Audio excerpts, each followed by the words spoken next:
Γεια σας παιδιά, είμαι ο Νίκος, είμαι 14 χρονών, πάω τρίτη γυμνά. Έλα, τώρα τι κάνει, με ανεβάζει Snapchat, έλα, κλείστο εκεί ξανά. Ναι, αυτό εκεί, αυτό μόνο. Γεια σας παιδιά, είμαι ο Νίκος, είμαι 14 χρονών, πάω τρίτη γυμνασίου και αποφάσισα να αρχίσω κι εγώ, γιατί βλέπω όλους τους άλλους, λέω, ρε φίλε, να λείπω εγώ, να κάνω άλλη βιντεάκι και να λείπω εγώ, δεν παίζει. Και εντάξει, παλιά δεν είχα θάρρος, αλλά τώρα πήρα θάρρος και θα το αρχίσουμε κανονικά.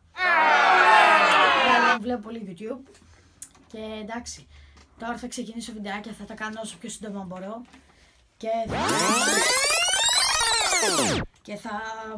θα κάνω βιντεάκια όσο πιο πολύ μπορώ. Θα ασχοληθούμε με vlogs, με shopping εκεί πέρα και τέτοια, με unboxing και διάφορα άλλα, πολλά βασικά. Και αυτά. Λοιπόν, θα τα πούμε στο επόμενο βίντεο. Εντάξει και bye.